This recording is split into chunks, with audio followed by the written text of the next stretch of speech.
শুরুটা হয়েছিল তরুণ মজুমদারের হাত ধরে, কিন্তু মাঝে কোথায় যেন সবকিছুই গোলমাল হয়ে গেল।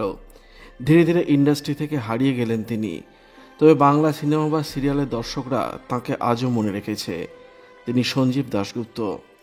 আজ আর কোথাও নেই তিনি, না সিনেমা না সিরিয়াল, কোথাও তাকে দেখতে পাওয়া যায় না, আর কাজ পান না। কিন্তু কেন? ভালো অভিনেতা হওয়া সত্ত্বেও কেন তিনি আজ ব্রাত্য? এর পিছনে কারণ কি? শুধুই কি ইন্ডাস্ট্রির নোংরা রাজনীতি, নাকি ইগোর সমস্যা? সঞ্জীব দাশগুপ্ত হারিয়ে যাওয়ার পিছনে আসল কারণ কোনটা জানাবো আপনাদের। তাই ভিডিওটি শেষ পর্যন্ত দেখুন আর চ্যানেলটি অবশ্যই সাবস্ক্রাইব করুন।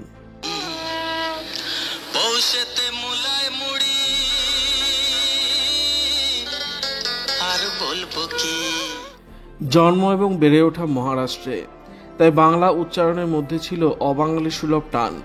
মুম্বাইয়ে সিনেমা জগতের সঙ্গে যুক্ত হয়েছিলেন। সহকারী পরিচালক হিসেবে কাজ শুরু করেন। বেশ কিছু হিন্দি ছবিতে সহকারী পরিচালক হিসেবে তার নাম আছে। বাংলায় আগমন তরুণ মজুমদারের হাত ধরে।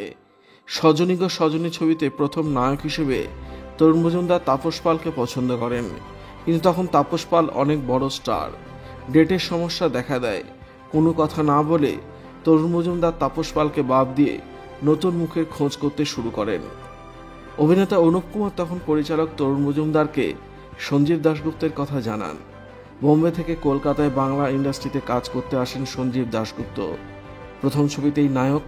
সজনী গো সজনী বিরাট হিট সিনেমা কিছু নয়, কিন্তু সঞ্জীব দাশগুপ্ত দাগ কাটতে পেরেছিলেন। বাংলা সিনেমা জগৎ পেয়ে গেল নতুন এক নায়ককে, আর এখানেই জন্ম নিল ইগো। যদিও সিনেমা পেতে কোনো সমস্যা হয়নি।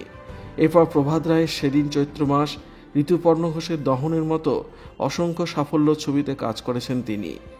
সঞ্জীব দাশগুপ্তের দাবি, সেদিন চৈত্র মাস সিনেমাতে তিনি সবাইকে ছাপিয়ে গিয়েছিলেন। তাই ছবির অন্য নায়ক চিরঞ্জিত চক্রবর্তী এবং পরিচালক প্রভাত রায় প্রায় 2 বছর কথা বলেননি তার সঙ্গে। অবশ্য শুভদৃষ্টি ছবিতে নায়কের দাদার ভূমিকায় সঞ্জীব দাশগুপ্তকে প্রভাত রায় কাজ দিয়েছিলেন। পাশাপাশি কালী আমার মা, মনসা আমার মা, মালা বদল, ফুল আর পাথর, স্ত্রীর মর্যাদা, চিতা, যুদ্ধ, এমএলএ ফাটাকেষ্টর মতো অসংখ্য হিট সিনেমাতে কাজ করেন। অবশ্য তখন আর নায়ক নয়, কোনো ছবিতে সহ অভিনেতা, আবার কোনো ছবিতে ভিলেনের চরিত্রে কাজ করেছেন। শেষ সিনেমা 2013 সালে কাল আজ আর কাল। সিনেমার পাশাপাশি সিরিয়ালেও কুয়াশা যখন দেবী চৌধুরীর মতো প্রচুর কাজ করেছেন তিনি।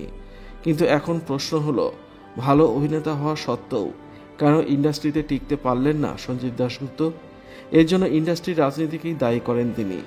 সঞ্জীব দাশগুপ্তের মতে, শুধু ভালো অভিনেতা হলেই চলে না, কাজ পেতে গেলে অনেক বড় দাদা বা পরিচালকদের তেল দিয়ে চলতে হয়, যা তিনি করতে পারেননি। ঘুরিয়ে নিজে কেরিয়ারের পতনের জন্য প্রসেনজিৎ চট্টোপাধ্যায়কে দায়ী করেন। সঞ্জীব দাশগুপ্তের মতে, প্রসেনজিৎ অভিনয় না করে রাজনীতি করতে পারতেন। কাকে কখন বাদ দিতে হবে, কাকে ফেলে দিতে হবে, এসব তিনি খুব ভালো বোঝেন।